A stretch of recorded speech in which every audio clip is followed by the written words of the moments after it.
Aujourd'hui, je vais parler de. Well, honestly, I just wanted to gush a little bit about one of my favorite games of all time, which also just happens to be one of the greatest review games of all time as well. So yeah, not a hidden gem or anything, but somehow still a little bit forgotten. I am, of course, talking about Chrono Trigger.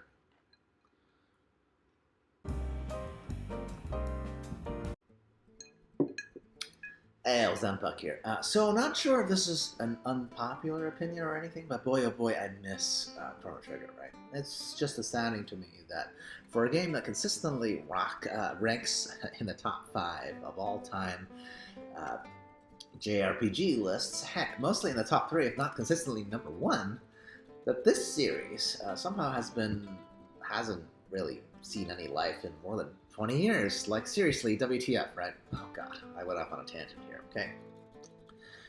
Anyway, there's no point to concentrate on the crappy decision-making of Square Enix, aka the company behind this lovely game, and its weird decision-making, right? But instead, I want to organize my thoughts and just talk about some top reasons as to why I love this game. This is by no means an exhaustive list because, well, this is just such a beauty of a game that I could probably list, I don't know, like a dozen elements that I think it does really well. So these are just my top reasons that comes to mind quickly. Okay, of course, I have an ulterior motive of better making the argument for this game so that my wifey will actually finally finish it, get to the end. I did get her started on this game, but somewhere along the playthrough, life was happening and she stopped. Frankly, more than any other game, this game being unfinished hurts my feelings, right? I really, really want her to love Chrono Trigger.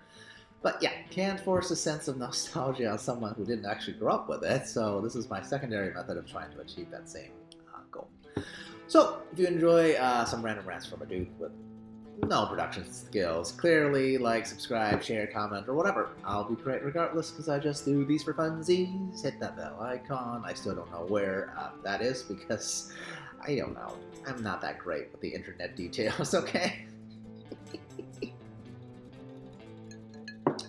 Okay, first thing I loved about Chrono Trigger, before even loading the game, by the way, you'll realize this, which is the character design by the late Akira Toriyama.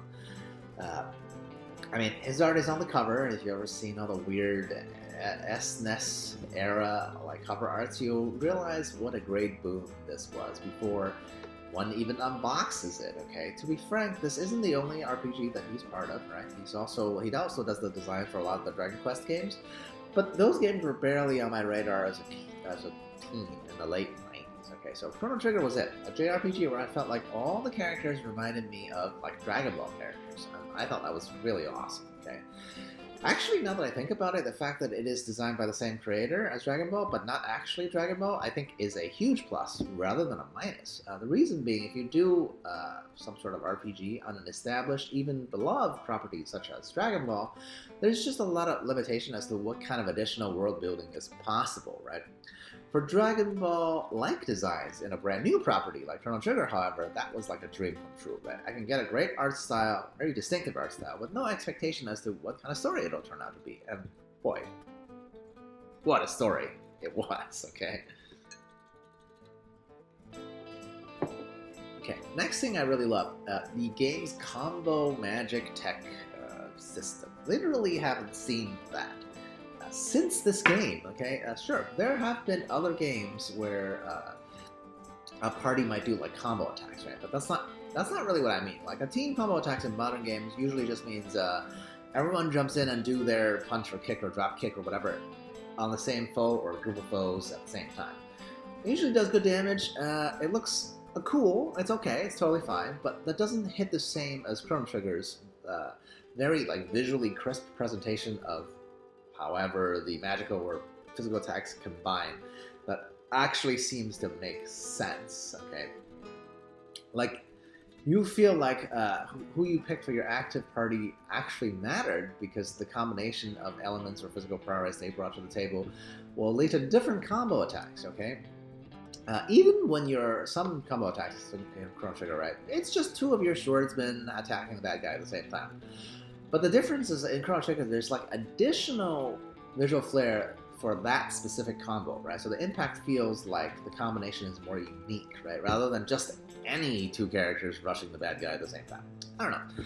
Maybe it's also partly because of my early exposure to this game, before the age of information, right? Where like a group of any three members, you have to put them together to get that unique combo. So it really incentivizes the player to like change up your team whenever they learn a new skill or spell, okay?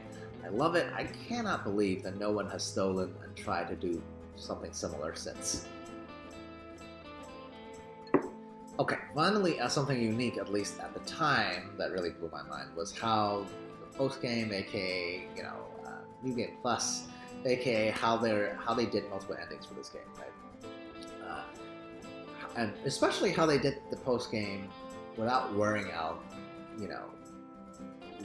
the welcome of the game itself, right? There's been plenty of games since Chrono Trigger that's done extensive post-games, obviously. I'd argue how Chrono Trigger did it was still pretty peak, right? A lot of the later games, other games, post-game content, was mainly just additional, even harder secret bosses that, in order to beat it, you would have to exploit the in-game mechanics, usually just forcing you to grind more and more, okay? And that's okay. I mean, part of jrpg's appeal is making numbers go up, and sometimes we just don't want to quite leave that particular world yet, right?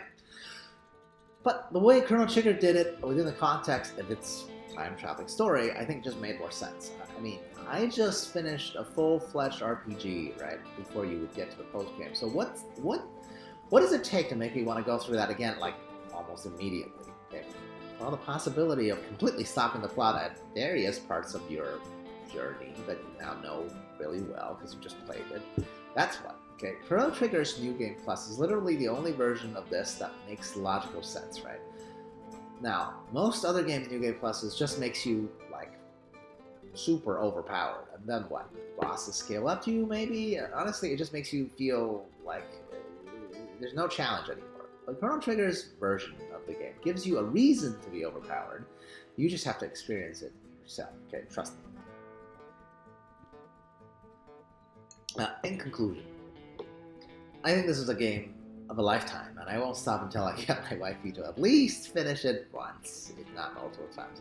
I don't know, she might roll her eyes at me on this one, but I am determined, okay? Oh, by the way, I just thought of another way to show her how much this game means to me. After all, I did name this YouTube channel New Game Plus, didn't I? I mean, that is an indirect reference to the first game I've ever played with this feature, and that is, of course, this game that I'm talking about, Chrono Trigger. Now, what about you guys out there on the interwebs? Why do you love this game? Or not? I mean, if you're not, you're in the very tiny minority, I think, right? Cheers. I'll approach it